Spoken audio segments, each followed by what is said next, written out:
Bonsoir, merci de nous rejoindre pour ce nouveau journal de guerre. Au 401e jour de la guerre, voici les principales informations de la journée à 19 h, heure de Beyrouth.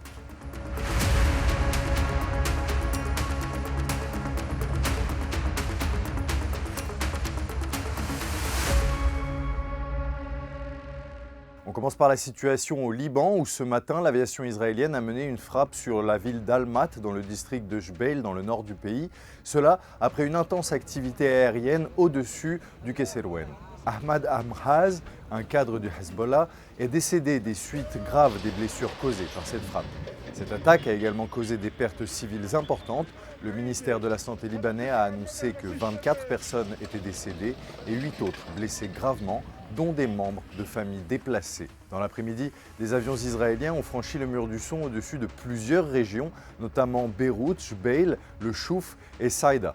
En outre, la région de la Bekaa a été lourdement touchée par des frappes meurtrières. Une attaque à Zahrin, dans le Hermel, a tué 4 personnes et blessé une autre personne. Dans la partie ouest de la Bekaa, un cordon de feu a été instauré par l'armée israélienne, ciblant des localités de Labaya, Sohmor et Mashkhara. À Mashkhara, 3 personnes ont perdu la vie et 2 autres ont été blessées, tandis qu'à Sohmor, une frappe a tué une personne et en a blessé 4 autres. D'autres bombardements ont également été signalés à Rassem al-Hadat et Mazrat Soujoud, causant des victimes supplémentaires. À Bad Nayel, une attaque a fait 3 morts et 6 blessés, tandis qu'une autre frappe près de Sarein et Halaniye a causé une victime civile. Dans le sud du Liban, un raid israélien a visé un centre de défense civile à Der Hanoun, Ras al-Ain, tuant 17 personnes, dont le fils et le frère de Mohamed Ismail, un leader du mouvement politique Amal. 4 membres de l'organisation de santé islamique figurent également parmi les victimes. Des frappes ont aussi ciblé Balfia, Al-Doun et d'autres localités comme Maurania, Kharayeb.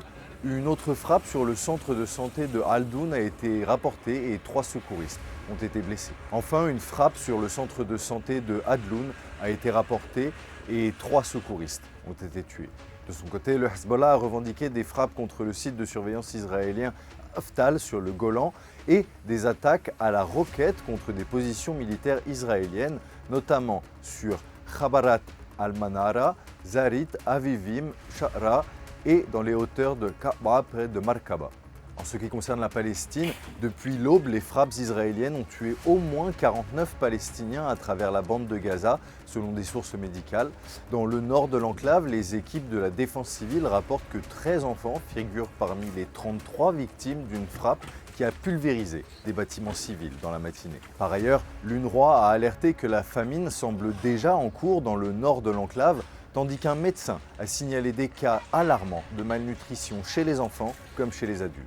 Le docteur Fadel Naïm, directeur de l'hôpital Al-Ahli à Gaza, a indiqué que les victimes incluent 9 femmes et que le bilan devrait s'alourdir au fur et à mesure que les secouristes continuent leur travail. Quant au bilan humain, depuis le début de la guerre à 19 h heure de Beyrouth, le ministère de la Santé de Gaza a rapporté que 43 603 Palestiniens ont été tués et 102 929 autres blessés. Au Liban, le ministère de la Santé a rapporté que les frappes israéliennes ont tué 3 136 personnes et en ont blessé 13 979 autres depuis le début de la guerre, le 8 octobre 2023.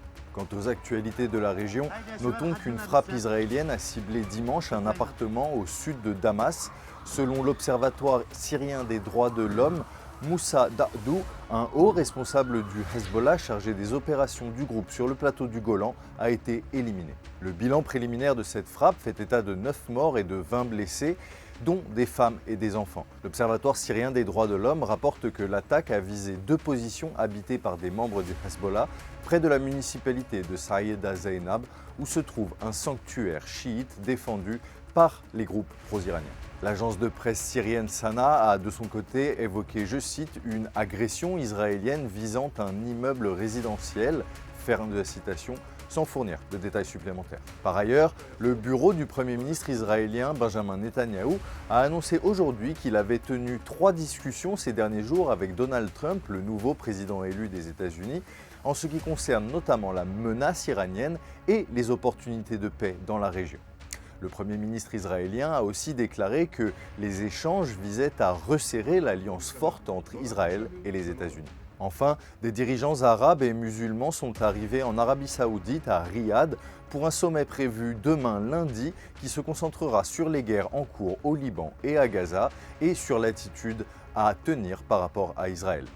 Les discussions porteront sur l'agression israélienne dans les territoires palestiniens et au Liban, ainsi que sur l'évolution de la situation dans l'ensemble de la région. C'est un événement de taille où en effet des représentants de plusieurs pays comme le Nigeria, le Pakistan et aussi le Liban parmi d'autres sont attendus pour appeler à un cessez-le-feu immédiat et chercher une résolution du conflit basée sur la solution à deux États. C'est tout pour le récapitulatif d'aujourd'hui, on se retrouve demain à 19 h et d'ici là vous restez informés sur icibeyrouth.com ainsi que sur tous nos réseaux sociaux. Merci.